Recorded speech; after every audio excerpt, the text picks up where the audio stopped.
Բարև ձեզ, հարգելի ունկնդիրներ, շնորհակալություն ենք հայտնում ես եւ Լիլիթ Աղեկյանը Հայլի ակումբին, որ մեզ ընձեռել է այսպիսի հնարավորություն անդրադարձ կատարելու այն քրեական վարույթին, որը այս պահին ընթանում է Հայաստանի Հանրապետության Շիրակի մարզի ընդհանուր իրավասության առաջին ատյանի դատարանում, դատավոր Վարսենիկ Մելքոնյանի վարույթում։ Ինչու ենք սա կարևորում, որովհետև այդ վարույթը վերաբերում է մարդու լրագրողի խոսքի ազատությանը, այսինքն ցանկությունը դատախազության եւ իրավապահ մարմինների, այդ թվում դատարանի այն է, որպիսի միջամտի լրագրողի խոսքի ազատությանը եւ միջամտությունը տեղի ունենա ոչ թե օրինակ քաղաքացիայի իրավական ընթացակարգով, այլ ընդհանուր մինչեւ քրեական պատժի կիրառման գործընթացներով։ Այդ մեղադրանքը տարիներ առաջ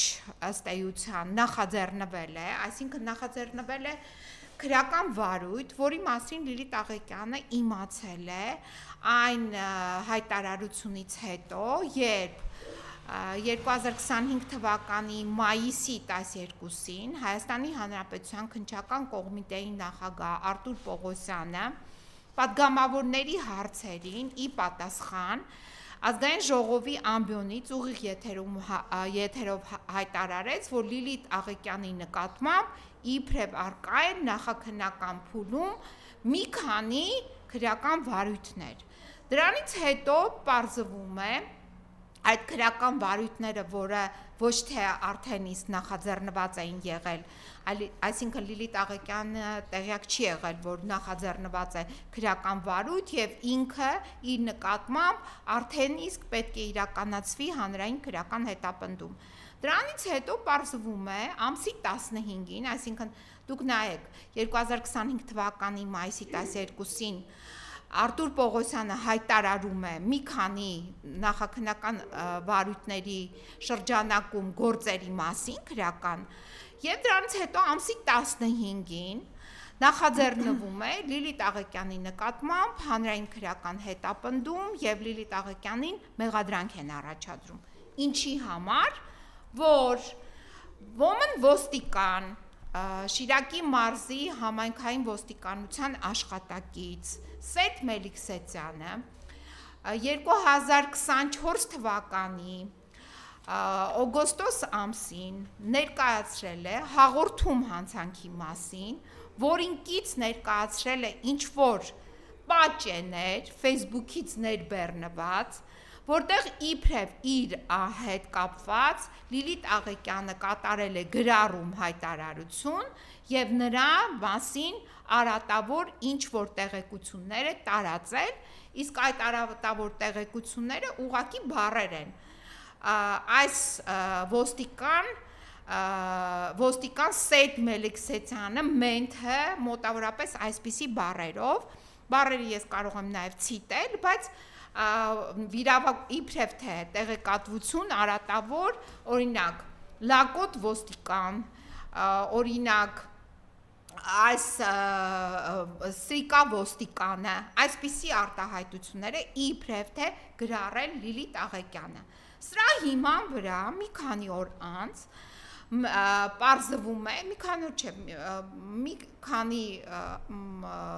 միառժամանակ անց պարզվում է նախաձեռնվել է Շիրակի մարզի քննչական վարչության կողմից քրեական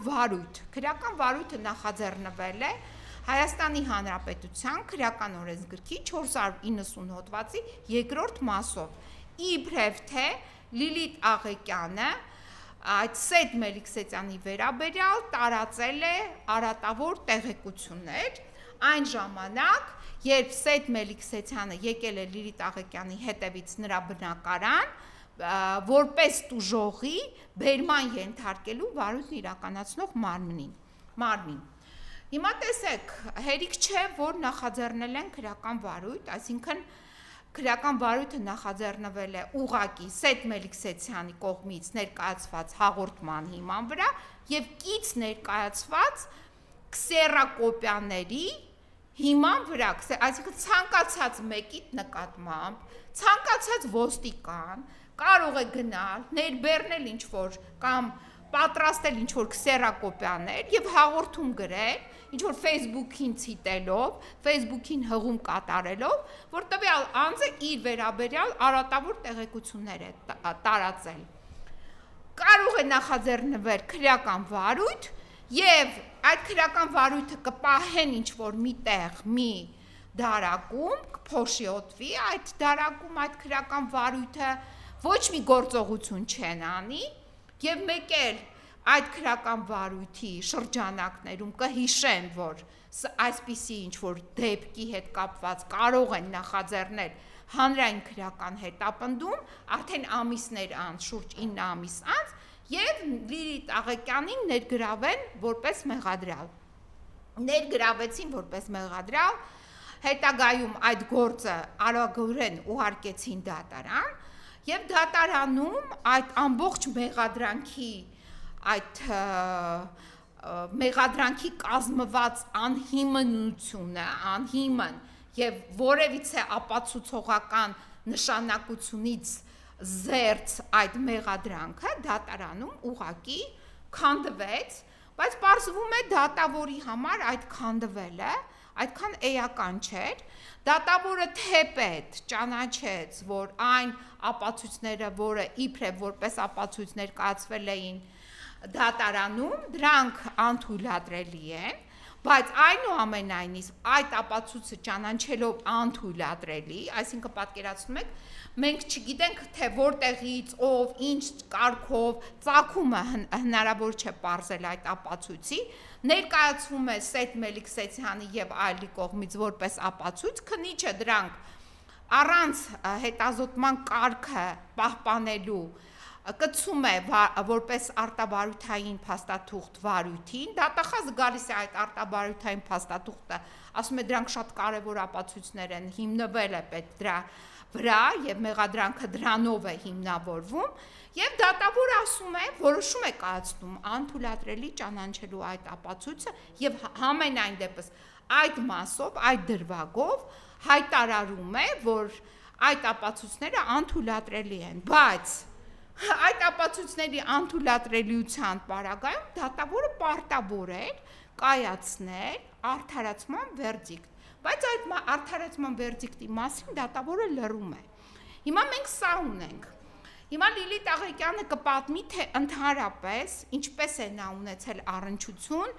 այդ ոստիկան Սեյեդ Մելիք-Սեյցյանի հետ, ինչպես է Սեյեդ Մելիք-Սեյցյանը իրեն անհանգստացրել, իր իրավունքները փորձել ոչ իրավաչափ եւ ոչ համաչափ սահմանափակել, հերիք չէ, որ Լիլիթ Աղեկյանի իրավունքներն են փորձել սահմանափակել, այդ թվում նաեւ բավականին լուրջ վնաս են պատճառել Լիլիթ Աղեկյանի մայրիկին, ով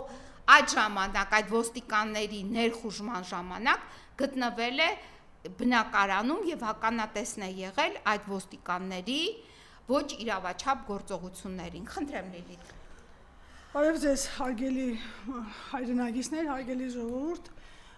անկեղծ ասած, այստեղ եմ գտնվում, որովհետև պաշտպանվելու եւ ձեր հանրային պաշտպանության կարիքն ունեմ։ Ինչ է տեղի ունեցել իրականում այս պատմության մեջ եւ ով է առհասարակ Սեյեդ Մելիք-Սեյցյանը։ Որպես լրագրող ես 2023 թվականի մարտի 27-ին ստանալով որոշակի ինֆորմացիա, որ Գյումրու Մուսայելյան 84 հասցեում գտնվող մանկապարտեզը Գյումրու համայնքապետարանին պատկանող զբաղեցրած է ոստիկանների ընտանիքի կողմից Յաշա Պողոսյանի եւ Էդգար Պողոսյանի ընտանիքների կողմից երկհարգանի մանկապարտեզ նախակրթարան, ես գնացել եմ այդ վայրում հերիք չէ, որ իրենք ապօրինաբար լցվել են այդ շենքը 35 տարի եւ ոչ մի իշխանություն նրանց չի կարողացել այդտեղից վդարել, շարունակում են այդտեղ զբաղեցրած պայել այդ տարածքը, իսկ գյումրեցի երեխաները տնագային մանկապարտեզ են հաճախում, որովհետեւ այդ զորբա ընտանիքի զորբայության դեմ որևէ մեկը չի առնում այսօր, հերիք չի, որ զբաղեցել են, ներքևում էլ ապօրինի բիստրո են աշխատացնում։ Ես եղել եմ այդտեղ եւ ենթարկվել եմ բռնության, ինչի հետևանքով նաեւ ինձ ֆիզիկական ցավ է պատճառվել, ես տվել եմ հաղորդում։ Կրկնում եմ 23 թվականի մարտի 27-ն է։ Ամսի 28-ին խնդրեմ ոստիկանության Կումայրի բաժինը ընդունել է իմ հաղորդումը եւ արդեն նույն օրը որոշում է կայացվել ինձ տուժող ճանաչելու եւ անգամ դատաբժշկական փորձաքննություն նշանակելու մասին։ Իհարկե դատաբժշկական փորձաքննություն չի նշանակվել, այսինքն նշանակվել է, բայց չի անցկացվել, բայց իրականությունը սա է, որ ես այս գործով եղել եմ տուժող։ Հիմա եթե մենք բոլորս այս երկրի իշխանությունը ներեցեք այս պահի դրությամբ էլ եք տուժող։ Այս պահի դրությամբ էլ եմ տուժող։ Այս գործով այս պահի դրությամբ շարունակում եմ մնալ տուժող։ Մենք ուզում ենք ձեզ բացատրենք, թե ինչպես տուժողի կարգավիճակ ձեռք բերած անձը, ով իրապես տուժել է, տուժողից կարող է դառնալ մեղադրյալ, մեղադրյալից բացի այն, որ մեղադրյալը նաև կալանավորվել, 1 ամիս անցկացնել Աբովյան քրեակատարողական հիմնարկում եւ այս տուժողի գործը չավարտված, նրան փորձեն դատապարտել, ինչի համար, որ այդ տուժողը ոստիկանության գործունեությունը քննադատել է։ Հիմա ես հարց ունեմ այս պետությանը, դուք ասում եք, որ զրո հանդուրժողականություն կոռուպցիայի նկատմամբ, այո, ես ճիշտ եմ ընկալել ձեր ասածը։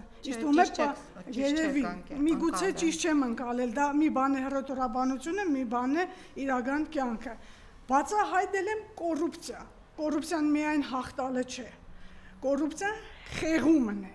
Հանրության հետ կապված կներեք բացահայտման հետ կապված ասենք, որ հանրությունը հասկանա։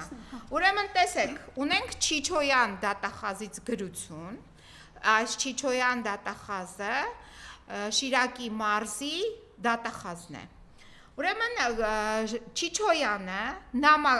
գրություն է գրել կապված հենց այդ մանկապարտեզի հետ, մանկապարտեզի վերաբերյալ արկա է դատական ակտ, օրինական ուժի մեջ մտած, որի պարագայում պետք է տեղի ունենան որոշակի գործողություններ, որպիսի այդ մանկապարտեզը հետ վերադարձվի համայնքին։ Բայց այդ դատական ակտը առ այսօր չի կատարվել։ Առ այսօր ինչու չի կատարվել, դրա մասին արկա է նաև այս մեր Չիչոյանի գրությունը։ Այսինքն, բացի Չիչոյանի գրությունից, արկա է նաև կատարողական վարույթ։ Կատարողական վարույթի շրջանակում, պատկերացնում եք, արկա է դատական ակտ, կատարողական վարույթ, բայց դատական ակտը չի կատարվում, որևիցե մեկը, ոչ դատախազները, ոչ իրավապահ այլ մարմինները, որևիցե մեկը չի նախաձեռնում քրեական վարույթ, դատական ակտը դիտավորյալ չկատարելու համար եւ այդ մանկապարտեզը շարունակվում է մնալ ըստ էության տիրապետության տակ այն անձանց կողմից, ում վերաբերյալ Լիլի Տաղեկյանը փորձել է իրականացնել հետաքննություն լրագրողական համատեքստում։ Հիմա այցելել է այդտեղ, դարձել է տուժողի կարգավիճակում նրան փորձել են ահաբեկել եւ այդ ահաբեկման process-ը առնչություն է ունեցել Սեյդ Մելիքսեցյան ոստիկանի հետ։ Խնդրեմ, հիմա շարունակեմ այն դրույթը, որ պետություն, իշխանություններ ուղիղ դիմում եմ ձեզ, բացահայտել տրել եմ դեմերդ, թե ոնց է ոստիկանական ընտանիքը 35 տարի օկուպացրած պահում, հիմա էլ որդին ոստիկան է Էդգար Պողոսյանը, օկուպացրած պահում մանկապարտեզի շենքը, այն պարագայում, որ գյումրեցի երեխաները հաճախում են, գնում են տնագային մանկապարտեզ։ Ես գիտեմ, որ եղել են բազմաթիվ բողոքներ, դիմումներ ծնողների կողմից, ձեզ իշխանություններ խնդրին լուծում տալու համար չեք արել։ Արփինե Սարգսյան, ներքին գործերի նախարար, ձեզ եմ դիմում, ձեզ ձեռք է տալիս, ձեզ դուր է գալիս նման ոստիկան ունենալը, որը խլել է գյումրեցի երեխաներից մանկապարտեզը եւ ընտանիքով այդտեղ բնակվում են, աբորինի գործնեություններ ըստ ամենայնի ծավալում են, ձեզ դուր է գալիս այս իրավիճակը։ Հարգելի հայրենագիտներ, այս բացահայտումից հետո, հաղորդում տալուց հետո Գյումրու Մուսայելյան 84 հասցեյում մանկապարտեզը այս պահին շահագործվում է որպես գույք, անշարժ գույք այս Յաշա Պողոսյանի ընտանիքի անդամների կողմից, այդ թվում նաև իր կողմից։ Դրա վերաբերյալ արկա է դատական ակտ։ Դատական ակտով պետք է թույլատրվեր, որպեսզի համայնքը կարողանար մտնել իր իրավազորության մեջ, որպեսզի հետ վերադարձներ այդ գույքը համայնքին։ Չեն թույլ տալիս, մինչև հիմա չեն թույլ տալիս։ Հարգելի ժողովուրդ, այս հետաքննությունը, խնդրեմ իմ ձեռքի տակ է 23 թվի Գյումրու քաղաքապետի տեղակալի պատասխանը, որ ուրեմն ի պատասխան ձեր բողոքին տեղեկացնում ենք, որ գործը դադարանում է եւ Գյումրու քաղաքապետարանի հայցով պարտավորեցվել է այդ ընտանիքին դուրս գալ։ Ուշադրություն դարձրեք 23 թվականից, 24 թվականի քննությունն է Շիրակի դատախազությունից։ Շատ կներեք ընթերցեմ, ի պատասխան Լիլիթ Աղեկյանին ձեր հարցումներին տեղեկացվում է, որ 2023 թվականի հունիսի 31-ին կայացած դատական ակտով Գյումրու համայնքապետարանի կողմից ներկայացված հայցը բավարարվել է եւ պատասխանող Յաշա Հակոբի Պողոսյանի եւ նրա ընտանիքի անդամներին, պատասխանողներ Նարինե Ռաֆիկի Սարգսյան, Մարիամ Յաշայի Պողոսյան, Էդգար Յաշայի Պողոսյան եւ Նարինե Էդգարի Պողոսյանին պարտավորեցվել է չխոչընդոտել անշարժ գույքի Գյումրի քաղաքի Մուսայելյան 84 հասցեի թիվ 22 նախադպրոցական հիմնարկի շենք շինությունների չափագրումներին թույլատրելով Գյումրու համայնքապետարանի աշխատակիցներին չափագրումներ կատարել։ Խնդրեմ, այս պատասխաններն եմ ես ստացել իմ հետաքննությունների։ Սա 2025 թվականի պատասխանն է։ Հիմա տեսեք, մի կողմից ասում են, որ ինչ-որ մասնավոր սեփականատերերից պետք է վերցնեն իրենց սեփականությունը եւ ինչ-որ տարեցների խնամքի կենտրոն սարքեն, բայց սա համայնքային սեփականություն հանդիսացող մանկապարտեզը դատական ակտը արկա է, դատական ակտի հիման վրա համայնքի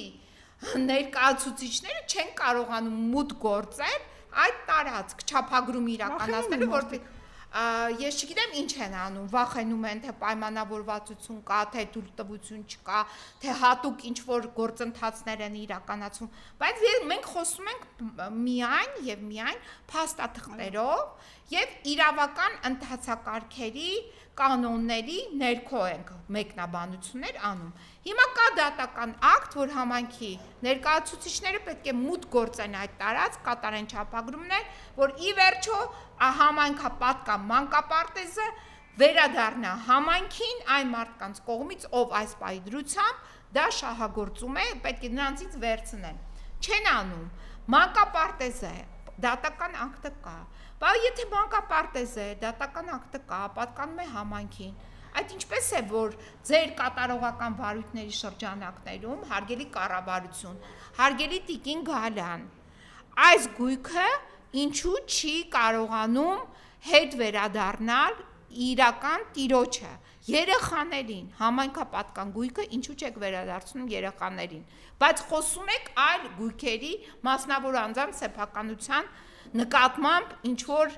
նպատակների մասին։ Մենք հիմա ձեզ հարց ունենք, ինչու չի վերադառնում այս համայնքային գույքը երեխաներին։ Շարունակեմ, հարգելի հայրենագիտներ, որպես լրագրող ես դա հայտնաբերել եմ այդ փաստը, որ օկուպացված է եւ համայնքին չի գալիս,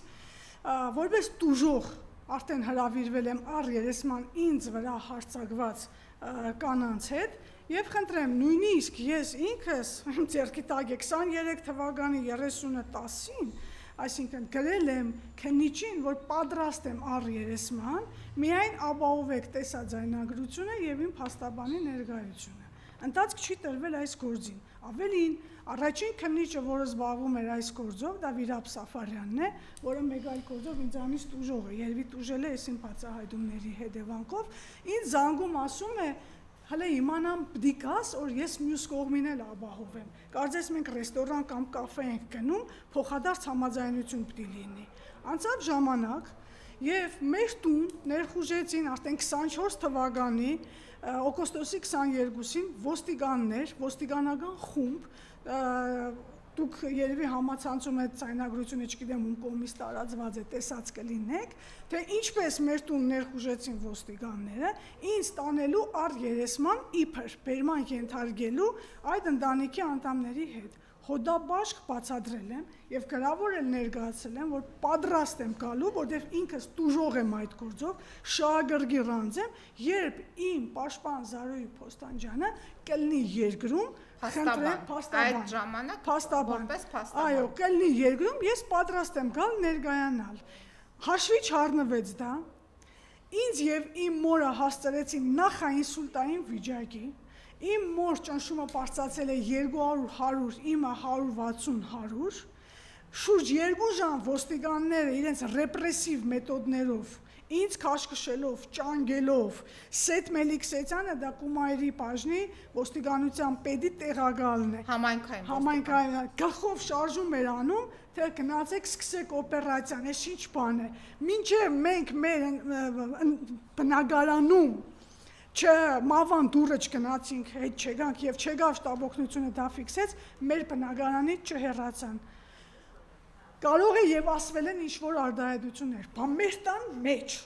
ոչ դրսում, ոչ այլ վայրում, մեր տան վրա եկած ոստիկանները, մեր տան մեջ, ինձ տուժողից քաշքշում են, և որն էր նպատակը, ասենք մի 5 օր էլ հետացեք էիք այդ առերեսումը, այդ ինչ գերի նպատակ էր, եկել էիք մեզ վախեցնելու, մեզ խոշտանգելու, մեզ ինսուլտի տանելու, դա կոչվում է խոշտանգում և հալածանք, և սա արվում է այն պատճառով, որ ես հետաքննող լրագրողս չեմ ենթարկվել ոչ մի նորմերի, բացահայտել եմ կոռուպցիա Շիրակի մարզում, դա բոլորը գիտեն, շատ մեծ տարբեր մարդկանց հետ առնչվող, չգիտեմ որի բունն եմ առավելագույնը քանդել, որ այս ամեն ինչը տեղի ունեցավ, և դրանից հետո իրանք հեռացան մեր բնակարանից և շուրջ 4 ամիս որևէ գործողություն քննչական ինձ հետ տեղի չունեցավ։ Ես ուզում եմ ուղղակի նաև հիշեցնեմ, որ պատկերացրեք, քննիչը համագործակցում է այդ Կումայրի ոստիկանության բաժնի ոստիկանների հետ։ Նա կայացնում է որոշում տուժողին բերման ենթարկելու, առերեսում իրականացնելու, քննչական գործողություն իրականացնելու կապակցությամբ։ Այդ որոշումը քննիչը, որ պետք է փոխանցի ոստիկանությանը, առնվազն պետք է փոխանցի որոշման մեջ նշված քննչական գործողությունից գոնե 2 ժամ առաջ։ Պատկերացրեք, որոշումը կայացրել է քննիչը ամսի 22-ին ժամը 9-ին քննչական գործողություն իրականացնելու նպատակով բերման ենթարկելու տուժող Լիլիթ Աղեկյանին առերեսման համար։ Այդ որոշումով այդ ոստիկանները գալիս են Լիլիթ Աղեկյանի տուն, ոչ թե ժամը 9-ին 10 պակաս առնվազն կամ 20 պակաս, որովհետև ժամը 9-ին պետք է սկսվի նախատեսված քննչական ապացուցողական գործողությունը։ Գալիս են Լիլիթ Աղեկյանի տուն ոչ թե 9-ին 10 պակաս, ոչ թե 9-ին նույնիսկ, այլ 9-ից մոտավորապես կես։ Այսինքն հերիք չի, որ որոշմամբ նախատեսված գործողությունները նրանք չեն կատարում, այսինքն քննիչի որոշումը պետք է ի կատարածեին օրենքով սահմանված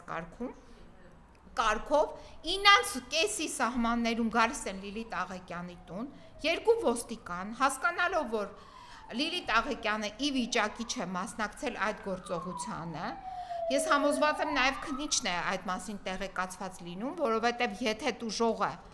հայտնում է, որ առանց իր փաստաբանի չի կարող մասնակցել քննչական գործողությանը, ապա միևնույն է այդ քննչական գործողությունը հնարավոր չէր իրականացնել, որովհետև դա ոչ անհետաձգելի քննչական գործողություն էր, ոչ էլ քրեական դատավարության օրենսգիրքը կարող էր թույլ տալ նրան անցկացնել այդպիսի քննչական գործողություն։ Այսինքն քննիչը նախապես իմանալով, որ Լիլիթ Աղեկյանի փաստաբանը ներկա չի լինելու, նախապես իմանալով, որ այդ քննչական գործողությունը հնարավոր չէ իրականացնել, նախապես իմանալով, որ Լիլիթ Աղեկյանին պետք է ոչ թե բերման ենթարկել, այլ ուղղակի գնալ իր բնակարան, այդ գործողությունները կատարում են։ Այսինքն քննիչը հարցադրում չի ուղարկում ոստիկանությանը, որ օրինակ ժամը քանիսին գնացիք Լիլիթ Աղեկյանի բնակարան, Եթե 9-ին էր նախատեսվում այդ քննչական գործողությունը, ապա ինչու է 9-ից կես եղել Լիլիթ Աղեկյանի բնակարանում, 8-ից կես չի եղել օրինակ Լիլիթ Աղեկյանի բնակարանում այդ ոստիկանները։ Եվ հետո, եթե բերման ենթարկելու որոշում կար, եւ այդ ամենը այդքան անհրաժեշտ էր, ապա Լիլիթ Աղեկյանին պետք է բերման ենթարկեին այն ոստիկանները, ովքեր որ գնացել էին նրա բնակարան։ Նրա բնակարան այցելած ոստիկանները Լիլիթ Աղեկյանի հիմնավորումները լսելուց հետո երկու ոստիկան լքել են ըստ էության բնակարանը, եկել է մյուս խումբը Սեյդ Մելիքսեյանի գլխավորությամբ։ Սեյդ Մելիքսեյանի գլխավորությամբ եկած այդ խումբը այնպիսի գործողություններ է իրականացնել Լիլիթ Աղեկյանի բնակարանում, որ եկել է շտապօգնության բրիգադա եւ Լիլիթ Աղեկյանի եւ նրա մայրիկի առողջական վիճակը արձանագրելով ասել է, որ չի կարելի նրանց ուղղակի նրանց ինչ-որ միտեղ տեղափոխել։ Դրանով հարցը փակվել է եւ այդ ոստիկանները լքել են Լիլիթ Աղեկյանի բնակարանը։ Բայց ինչ է տեղի ունեցել հետո։ Պարզվում է դրանից հետո այդ օպերացիան ղեկավարող Սեյդ Մելիքսեյան ոստիկանը, Գյումրիի Կումայրի բաժնի համայնքային ոստիկանության պետ այժմ իր պաշտոնը, գնում է եւ գրում է հաղորդում Լիլիթ Աղեկյանի վերաբերյալ եւ ինչ որ քսերակոպիա, ինչ որ կցող փաստաթղթեր է ներկայացնում, որ իբրև թե Լիլիթ Աղեկյանը իրեն վիրավորել է, վիրավորական ինչ-որ արտահայտություններ է իր հասեին ասել։ Նախ, եթե նույնիսկ նման վիրավորական արտահայտություններ ասած լիներ Լիլիթ Աղեկյանը այդտեղ, դա կարող էր միայն եւ միայն քննության առարկա դառնալ քաղաքացիական հայցի շրջանակում, այլ ոչ թե քրեաիրավական գործընթացների ներքո։ Դրանից հետո պարզվում է,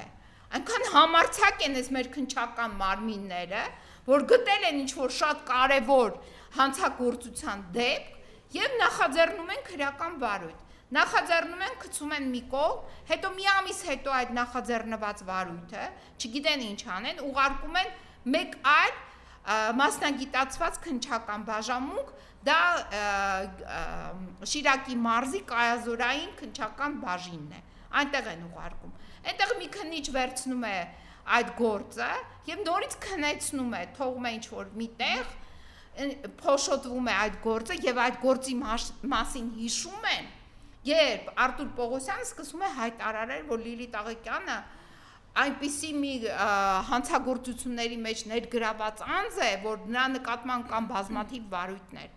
Եվ դրանից հետո նոր այդ հայտարարությունից հետո գալիս է Լիլիթ Աղեկյանի նկատմամբ նոր հանրային քրեական հետապնդում հարուցելու այդ որոշումը։ Հիմա մենք տեսեք, խոսքի ազատությունը մարդու այսօր այս իշխանությունը ամեն գնով ցանկանում է սահմանափակել եւ մենք այսօր ձեզ ներկայացրեցինք այդ սահմանափակման, այս ոչ իրավաչափ եւ ապօրինի միջամտության դեպքի վերաբերյալ դրվագներ։ Ուրեմն հասկացա, հարգելի հայրենակիցներ, ներկայացնեմ, որ երբ ես ապօրինաբար ազատազրկված էի Աբովյան քրեակատարողական հիմնարկում մեկ ամսով կրկին իմ լրագրողական բացահայտման հետևանքով, ուրեմն ամսի 16-ին մայիսի ինձ մոտ գալիս է քննիչ Աբրասիմ Ատոյանը եւ ներկայացնում է մեղադրանքը ինձ, որ ես Սեյդ Մելիքսեյանին ուրեմն ասել եմ ինչ որ կամակադարմենտ, թե Սրիկա Լագոտ ինքը վիրավորվել է, գնացել է հաղորդում է տվել ինձ վրա եւ հարուցվել է քրեական գործ։ Խաչը դոշին եւ այսօր ցավոք մեր սրբազանի կողքը Աջապայանի թիմակիցը ներկայացող քննիչը, նախկին քննիչը արդեն կարեց ին վրա այդ գործը, փաստացի կարվեց այդ գործը ինձ վրա։ Դրա համար հիմա ես մարդկանց եմ դիմում, որ հասկանան թե ով որտեղ ինչ դերակատարում է ունեցել։ Դրանից հետո դա եղավ, այո, ինչպես Տիկին Փոստանջյանը նշեց, այն ժամանակ, երբ Արտուր Պողոսյանը ազգային ժողովում ինձ զրբարդեց եւ խախտեց իմ անմեղության կանխավարկածը, որի համար մենք իդեպ ասեմ դիմել ենք դատարան։ Հիմա ինչ է դրա մասին փաստորեն հաղորդումից Սեյդ Մելիքսեյանի 9 ամիս անց ինձ վրա հարուցվում է այդ քրեական գործը։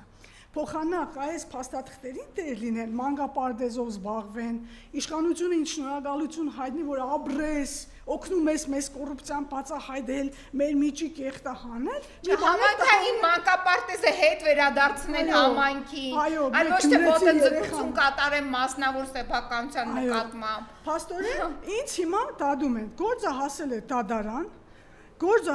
դադարան, դադարանում փլուզվել է ամբողջ մեղադրանքը, դուք նման բան չեք տեսել, որ դատախազը 2 անգամ տեխնիկական ընդմիջում խնդրի ինչ-որ մի բան բերել ներկայացնելու չի կարողանում անել, եւ կայացվում է մեղադրական փորձ է արվում կայացնել իմ նկատմամբ մեղադրական որոշում, վճիռ, մի բան ես մարդ, որը բացահայտել եմ, դրել եմ ես պետության առջև, հանրային շահն եմ սպասարկել, պետությանն եմ օգնել, որ գնան օրինախախտման հետևից, փոխանակ գնան օրինախախտողների հետևից, եկել են ինձ են դադում եւ սպառնում են ինչ-որ հոդվածներ։ Ես ուղղակի ավելացնեմ, որ սա ունի համակարգված բնույթ, այս տեսակի հետապնդումները։ Ես փորձեցի անցկացնել վիճակագրության հետ կապված հետազոտություն, Ընդհանրապես այս 490 հոդվածի երկրորդ մասով ում նկատմամբ է մեղադրանք առաջադրվել եւ այդ գործերը ինչ փուլում են գտնվում վարույթային, պարզվեց, որ մասնագետներ, օրինակ, հետաքննող լրագրող Լիլիթ Աղեկյան մեղադրվում է Հայաստանի Հանրապետության քրեական օրենսգրքի 490 հոդվածի երկրորդ մասով։ Փաստաբան Ալեքսանդր Կոչուբաև պարզվեց, որ Facebook-ում գրառում կատարելու համար նա նույնպես մեղադրվում է 490 հոդվածի երկրորդ մասով։ Գագիկ Համբարյան, դասախոս, վերլուծաբան, հրապարակախոս մեղադրվում է Հայաստանի Հանրապետության 490 հոդվածի երկրորդ մասով։ Այսինքն բոլոր այն մասնագետները, որոնք իրենց մասնագիտական գործունեության արդյունքում ձեռք են բերել որոշ տեղեկություններ իրավապահ մարմինների, դատավորների, դատախազների, քննիչների վերաբերյալ եւ այդ տեղեկությունները համարձակվել են հրապարակել այդ տեղեկությունների մասին, խոսել այդ գործերի դեպքերի մասին, այս մասնագիտական համայնքների բոլոր ներկայացուցիչները այսօր ըստ էության սկսել են հետապնդվել Հայաստանի Հանրապետության քրեական օրենսգրքի 490 հոդվածի երկրորդ մասում, որը անմիջապես մտնում եւ փորձ է կատարում սահմանափակել այս մասնագետների խոսքի ազատությունը։ Այսինքն Հայաստանում մենք կարող ենք արձանագրել զանգվածային խոսքի ազատության նկատմամբ զանգվածային բռնաճնշումների մասին։ Այսքանը։